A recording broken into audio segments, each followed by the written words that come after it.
Right, this video relates to part 2 of the question Aqua Limited, and this deals specifically with the calculation of the impairment losses and the impairment loss reversals, if there are any.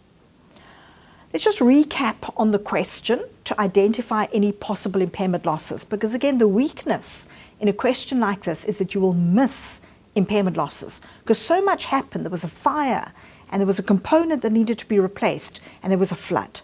So let's just go back, refresh our memory from the beginning of the question. The admin building, there was a fire, and we were clearly told that the building was written down to its recoverable amount. So you've got an impairment loss there.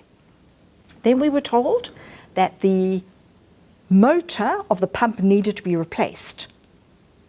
So the old motor, at the date that it was replaced, whatever value existed at that point in time, will need to be written off as an impairment loss.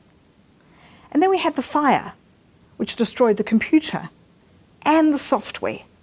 So both of those, whatever their recoverable amount was, whatever their carrying amount was on the date of the flood, that amount will have to be written off as an impairment loss. So we've got 4 impairment losses in this question. Right, let's start with the admin building.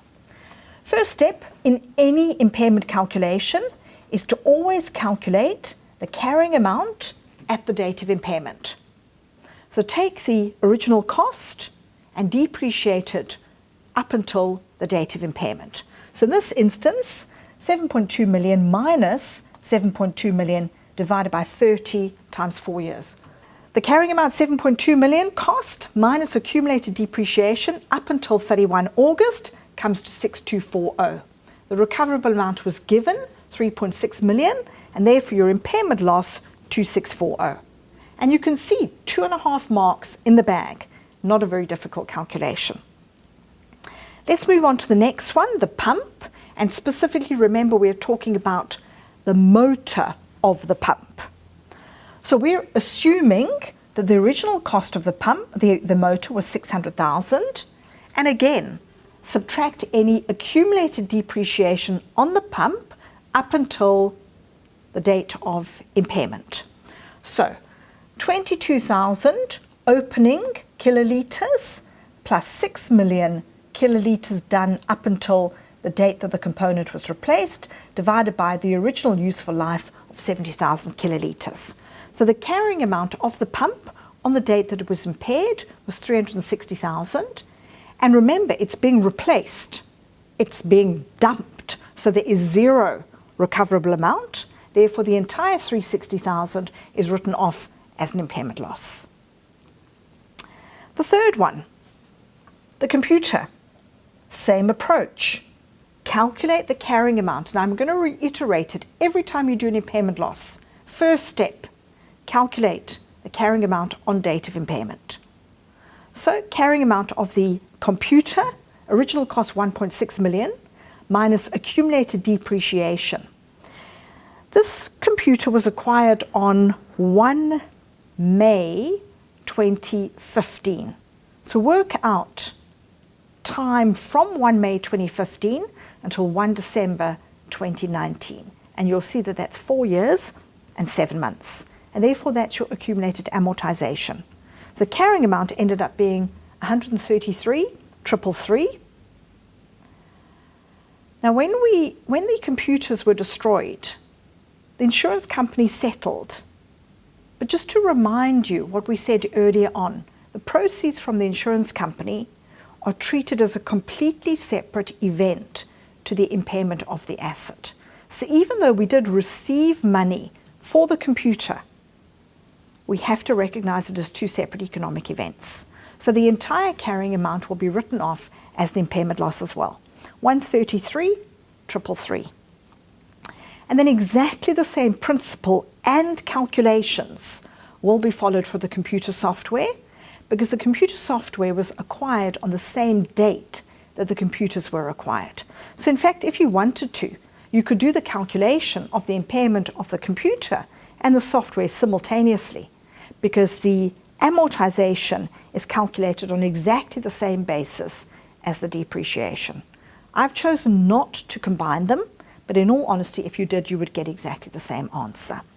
So the software, 1 million minus the accumulated amortization for 4 years and 7 months comes to 83,333, and again treated as a separate economic event, so the entire 83 is written off as an impairment loss.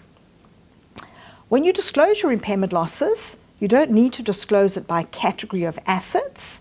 It's just a total figure, so we can add up all the impairment losses, which comes to 3216,666, and we can just pop that straight into the PBT note, which you can see up above the third line item. Right, and then the only other item to consider is possible impairment reversals. So think back to all the assets that we've impaired. Is there any possible reversals? Well, firstly, think about the computer and the software. Those are destroyed. There's no reversal. They're gone. The same principle applies with the motor for the electric pump.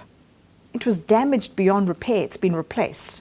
No reversal. So those assets have actually been written off and scrapped. They don't exist anymore. So there can be no possibility of an impairment loss reversal. So the only possibility is the admin building.